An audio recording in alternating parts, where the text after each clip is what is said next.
TMS அவர்கள் தினமும் போய் சாப்பிடக்கூடிய ஒரு ஹோட்டலில் வேலை பார்த்த ஒரு சர்வர் ஒருத்தர் தான் பெரிய முருக பக்தர் அப்படின்னும் நிறைய பாடல்களை முருகனை பற்றி எழுதி வச்சுருக்கேன் அப்படின்னு சொல்கிறாரு. இப்படியே வருஷ கணக்கில் சொல்லிக்கிட்டு இருக்காரு. ஒரு ஹோட்டலில் வேலை பார்க்கக்கூடிய சர்வர் அப்படி என்ன எழுத போகிறாரு அப்படின்னு நினைத்த டிஎம்எஸ் அவர்கள் பல வருடங்களாயும் இதை பற்றி கண்டுக்கவே இல்லை. அந்த ஹோட்டல் சர்வர் எழுதிய ஒரு பாடலை எதேர்ச்சியாக டிஎம்எஸ் அவர்கள் ஒரு நாள் வாசித்து பார்க்குறாரு. இவருக்குள்ளே இப்படி ஒரு திறமையா அப்படின்னு சொல்லி ஆச்சரியப்படுறாரு. அவர் எழுதிய அந்த முருகன் பாடலை கொண்டு வந்து இசையமைச்சு பாடி வெளியிடுறாரு. அந்த பாடல் வெளிவந்து மிகப்பெரிய வெற்றி அடையுது. தான் ஒரு முருக பக்தர் அப்படின்னும் முருகனை பற்றி நிறைய பாடல்கள் எழுதி வச்சிருக்கிறதாகவும் டிஎம்எஸ் கிட்ட தன்னை அறிமுகப்படுத்திக்கிட்ட அந்த ஹோட்டல் சர்வர் யார், அவர் எழுதி டிஎம்எஸ் அவர்கள் பாடி புகழடைந்த அந்த முருகன் பாடல் என்ன, இந்த சம்பவம் எப்படி நடந்தது, அதை பற்றி தான் பார்க்க போகிறோம்.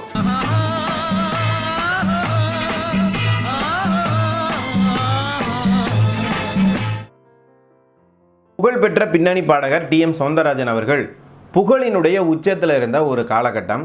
அவருடைய அதிகாலை அலுவல் எப்படி இருக்கும் அப்படின்னு சொன்னால், காலையில் 4:30 மணிக்கெலாம் எழுந்திரிச்சு குளிச்சிருவார். கொஞ்ச நேரம் இறை வழிபாட்டில் இருப்பார். முருகனை, இஷ்ட தெய்வம் முருகனை எல்லாம் நல்லா கும்பிட்டுட்டு டிஎம்எஸ் அவர்கள் பொழுது புலரக்கூடிய அந்த நேரத்திலேயே வெளியில் வந்து காரில் ஏறிடுவார். ஒவ்வொரு ஸ்டுடியோவுக்காக இப்போ போய் ஒரே நாளில் பல பாடல்களை பாட வேண்டிய ஒரு சூழ்நிலை இருக்கும். இதனால் முதல்ல அவர் போகிறது எங்கே அப்படின்னு கேட்டிங்கன்னா, உட்லண்ட்ஸ் அப்படிங்கிற ஒரு டிரைவின் ஹோட்டலுக்கு தான்.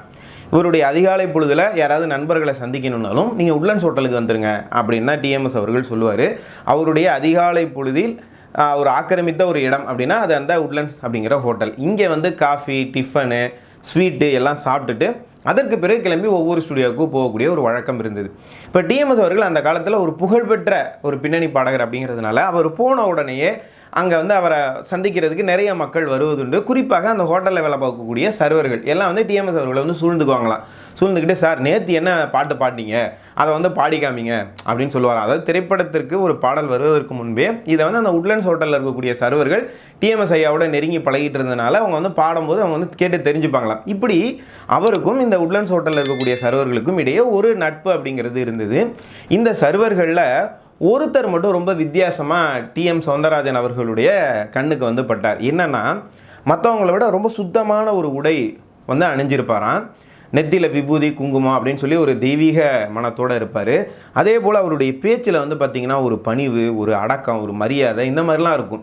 இது வந்து டிஎம்எஸ் ஐயா அவர்களுடைய மனதை வந்து கவருது. மற்ற சர்வர்களோட பார்த்திங்கன்னா இவர்கிட்ட இன்னும் கொஞ்சம் ஒரு நட்போட பழகிறாரு.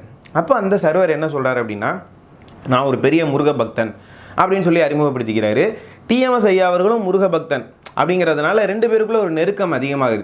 முருக பக்தர் அப்படிங்கிறதோட இவர் இன்னொன்று சொல்கிறாரு. என்னென்னா, நான் நிறைய பாட்டு முருகனை பற்றி எழுதி வச்சுருக்கேன் சார், வந்து இப்போ நீங்கள் வந்து ஒரு நாள் அதை பார்க்கணும் அப்படின்லாம் சொல்கிறாரு. என்ன தான் நெருங்கி பழகினாலும் இவர் வந்து ஒரு பெரிய விஐபி. ஆரம்ப கட்டத்தில் ஒரு சர்வர் மேலே ஒரு என்ன இமேஜ் இருக்கும் ஹோட்டல் சர்வர் மேலே, அந்த அளவுக்கு தான் இவருக்கு பார்வை இருந்தது. ஒரு ஹோட்டல் சர்வர் என்னத்தை பாட்டு எழுதி வச்சுருக்க போகிறாரு அப்படின்னு சொல்லிட்டு டிஎம்எஸ் அவர்கள் கண்டுக்கலை. இவரும் பல வருட காலமாக இதை சொல்கிறாரு.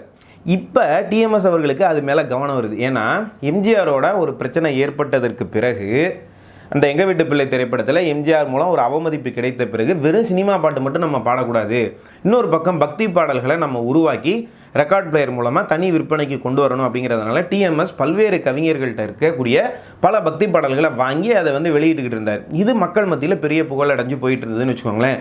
இந்த சூழ்நிலையில் ஒரு நாள் உட்லண்ட்ஸ் ஹோட்டலுக்கு டிஎம்எஸ் அவர்கள் வராரு. ஒரு நண்பர் ஒருத்தரை சந்திக்கணும் அப்படிங்கிறதுக்காக காத்திருக்கிறார். அந்த நண்பர் வர்றதுக்கு தாமதமாகுது. இவர் இந்த சர்வர் வராரு, வந்து ரொம்ப தாமதமாகுதுன்னா நீங்கள் இங்கேயே உட்காந்துருக்கீங்க, மேலே சர்வர்களுக்காக ஒதுக்கப்பட்ட அறைகள் இருக்குது, அங்கே வந்து நீங்கள் வந்து ஓய்வு எடுக்கலாம் அப்படின்னு சொல்லி கூப்பிட்டோன்னே டிஎம்எஸ் அவர்கள் மேலே இருந்து அந்த சர்வர்களுடைய ரூமுக்கு போகிறாரு. அந்த ஹோட்டல் சர்வர்களுக்கு நிறைய அறைகள் வந்து ஒதுக்கப்பட்டிருக்குது. ஒவ்வொரு ரூமாக டிஎம்எஸ் அவர்கள் பார்த்துக்கிட்டே போகிறாரு. எல்லா ரூமும் பார்த்திங்கன்னா ரொம்ப அழுக்காக, சுத்தப்படுத்தப்படாமல், கூட்டாமல் அந்த மாதிரி இருக்குது. அதாவது ஒரு பேச்சுலர் ரூம்னா எப்படி இருக்குமோ அந்த மாதிரி இருக்குது. இப்போ இவருடைய அறைக்குள்ளே போகிறாரு. இது ரொம்ப வித்தியாசமாக இருக்குது. ஏன்னா ரொம்ப சுத்தமாக கூட்டி கழுவி அழகாக வந்து வச்சுருக்கிறாரு. அதே போல் உள்ளே போனால் வந்து சாமி படங்கள், அதுக்கு வந்து பூ போட்டு ஊதுபத்தி எரிஞ்சிக்கிட்டு இருக்குது. ஒரு தெய்வீக மனம் கமழக்கூடிய ஒரு இடம். அந்த இடத்துல இருக்கக்கூடிய ஒரு பாசிட்டிவ் வைப்ரேஷனும் இவருக்கு வந்து புரியுது. ஏன்னா அது இவர் ரூம் மட்டும் இப்படி இருக்கே அப்படின்னு சொல்லி ஆச்சரியமாக போய் உள்ளே உட்கார்றாரு.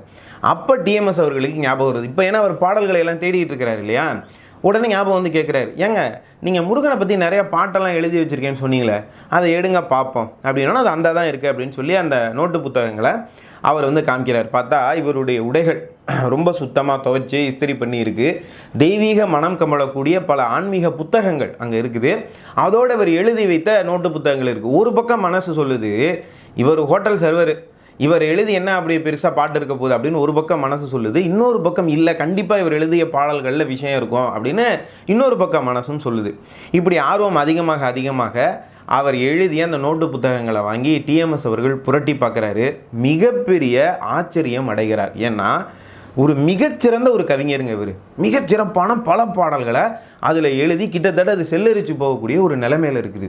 இதை பார்த்தோன்னே டிஎம்எஸ் கேட்டிருக்காரு, என்னையா இப்படி எழுதிருக்கீங்க, அவ்வளோ அற்புதமாக இருக்குது இந்த பாடல்கள் எல்லாம், உங்களை பற்றி இந்த உலகத்துக்கு ஏன் இது வரைக்கும் தெரியாமலே இருக்குது, ஏன் இந்த மாதிரி நீங்கள் இருக்கீங்க அப்படின்னோன்னா அவர் சொல்லியிருக்காரு, ஏன் நான் என்னங்க பண்ணுறது, நான் நல்லா தான் எழுதுவேன், இருந்தாலும் நான் இப்போதைக்கு ஒரு ஹோட்டலில் சர்வராக இருக்கேன், அந்த தொழிலை வைத்து பிழைப்பு நடத்த வேண்டிய ஒரு நிலைமை எனக்கு, இருந்தாலும் நான் எழுதிய பாடல்களை உங்ககிட்ட காமிக்கணும்னு ஆசை அப்படின்னு சொல்லி அவர் எடுத்து காமிக்கிறார்.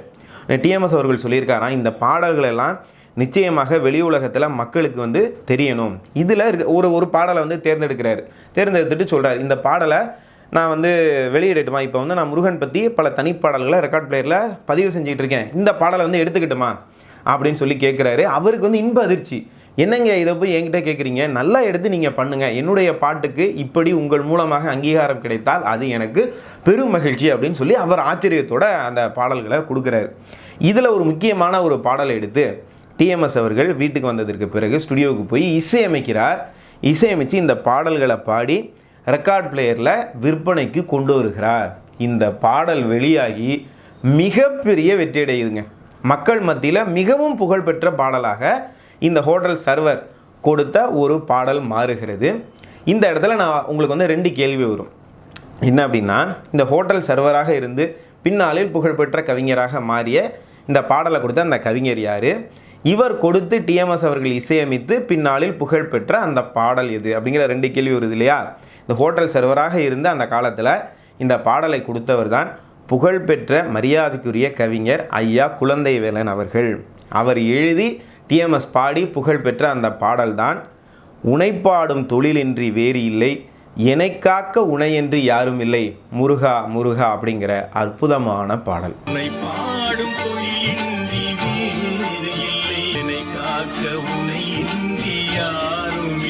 இந்த பாடலுடைய வரிகளை கவனிங்களேன், அவ்வளவு உயிர்ப்பாக இருக்கும். உனைப்பாடும் தொழிலின்றி வேறு இல்லை, எனைக்காக்க உனையென்று யாரும் இல்லை, முருகா முருகா.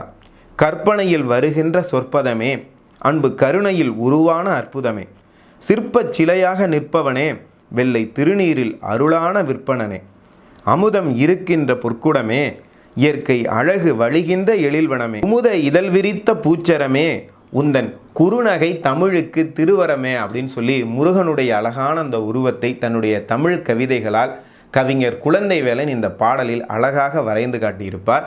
டிஎம்எஸ் ஐயா அவர்களுடைய குரலில் இந்த பாடலை கேட்கும்போது அவ்வளோ இனிமையாக இருக்கும். இந்த பாட்டுக்குள்ள ஒரு அற்புதம் என்னன்னா, இதில் உள்ள செய்தி அந்த கவிஞருடைய வாழ்க்கையில் நடந்தது அப்படின்னு சொல்லலாம். ஒரு பக்கம் சர்வர் வேலை பார்த்தாலும் அவருடைய முக்கியமான வேலை என்னென்னா முருகனை பற்றி நினைக்கிறது, அவருக்கு பூ போடுறது, அவரை பற்றி பாடல்களை எழுதி டஜனாக அடுக்கி வச்சிருக்காரு. இதுதான் வேலையாக பார்த்துக்கிட்டே இருந்திருக்காரு. அப்போ முதல் வரியை கவனிங்களேன், உனைப்பாடும் தொழிலின்றி வேறு இல்லை, அதே செஞ்சுக்கிட்டு இருந்திருக்காரு. முருகனை பற்றி பாட்டு எழுதிக்கிட்டே எனைக்காக்க உனையென்று யாரும் இல்லை. அப்போ இவரை காப்பாற்றுறதுக்கு டிஎம்எஸ் ஐயா அவர்களை முருகன் அவர்களை அனுப்பி வச்சு காப்பாற்றுறாரு. இந்த பாட்டினுடைய பொருள் அவருடைய வாழ்க்கையிலே நடந்தது அப்படிங்கிறது ஒரு ஆச்சரியமான செய்தி தானே. இந்த பாட்டுக்கு பிறகு என்ன நடக்குதுன்னா, யாரா இது ஒரு ஹோட்டல் சர்வர் எழுதுன பாட்டாமே, இவ்வளோ பெரிய கவிஞர் அங்கே போய் வேலை பார்த்துட்டு இருக்காரா அப்படின்னு சொல்லி நிறைய பேர் இவர்கிட்ட போய் பல பாடல்களை கேட்டதாகவும் சினிமாவுக்கு பாட்டு எழுதுறது கூட கூப்பிட்டதாகவும் இவர் வந்து சொல்கிறாங்க. அதுக்கப்புறம் இவருக்கு ஒரு பெரிய அங்கீகாரமும் புகழும் கிடைச்சது. ஒரு பெரிய பக்தி கவிஞராக ஐயா குழந்தைவேலன் அவர்கள் மாறுகிறார். இருந்தாலும் பக்திக்கு தான் வந்து முக்கியத்துவம் கொடுத்துருக்கிறாரு. அவர் வந்து ஊராக போய் முருகன் மேலே பல பாடல்களை எழுதியதாகவும் டிஎம்எஸ் ஐயா அவர்களே பிற்காலத்தில் அதில் பல பாடல்களை பதிப்பித்ததாகவும் செய்திகள் இருக்குது. அதை எல்லாத்தையும் நான் தேடிக்கிட்டு இருக்கேன். வாய்ப்பு கிடைக்கும் போது அடுத்தடுத்த காணொலிகளில் நான் வந்து பகிர்றேன். இறைவனுடைய படைப்பில் யார் மூலமாக எது நடக்கணும் அப்படிங்கிற ஒரு விஷயம் இருக்குது. அப்படி டிஎம்எஸ் ஐயா அவர்களின் மூலமாக எளிமையான கவிஞராக இருந்த குழந்தைவேலன் அவர்களுடைய பெயர் வெளிப்பட்டு அவருக்கு புகழும் அங்கீகாரமும் கிடைக்கணும் அப்படிங்கிறது இறைவனுடைய சித்தமாக இருந்தது. அது நடந்தது. இருந்தாலும் ஒரு புகழ்பெற்ற பின்னணி பாடகர், திரைத்துறையினுடைய புகழில் உச்சத்தில் இருந்த மிகச்சிறந்த பாடகரான டிஎம் சௌந்தரராஜன் அவர்கள் ஒரு எளிமையான ஒரு மனிதனுக்கும் புகழையும் அங்கீகாரத்தையும் பெற்றுக் கொடுத்தார் அப்படிங்கிற ஒரு செய்தியை படிக்கும்போது, அவருடைய வாழ்க்கை வரலாறில் படிக்கும்போது நமக்கு மிகப்பெரிய ஆச்சரியத்தையும் அதோட நெகிழ்ச்சியையும் ஏற்படுத்துகிறது அப்படின்னு சொல்லலாம். இப்படி பல ஆச்சரியமான விஷயங்கள் நிறைந்தது தான் பின்னணி பாடகர் டிஎம் சௌந்தரராஜன் அவர்களுடைய வாழ்க்கை. அவருடைய வாழ்க்கையில் நாம் தெரிந்து கொள்ள வேண்டிய இன்னும் பல சுவாரஸ்யமான செய்திகளும் கருத்துக்களும் இருக்குது. அது எல்லாத்தையும் நம்ம முழுமையாக பதிவு பண்ண போகிறோம். டிஎம்எஸ்ஐ அவர்களுடைய வாழ்க்கை வரலாறு முழுமையாக நம்முடைய யூடியூப் சேனலில் பதிவு பண்ண போகிறோம். இந்த யூடியூப் சேனல் உங்களுக்கு பிடிச்சிருக்கு அப்படின்னு சொன்னால் இந்த சேனலை சப்ஸ்கிரைப் செய்யுங்கள் நேர்களே. மறுபடியும் அடுத்த காணொலியில் உங்களையெல்லாம் சந்திக்கிறேன். அதுவரை உங்களிடமிருந்து விடைபெறுவது உங்கள் அன்பு நண்பன் துரை சரவணன். நன்றி, வணக்கம், வாழ்க தமிழ்.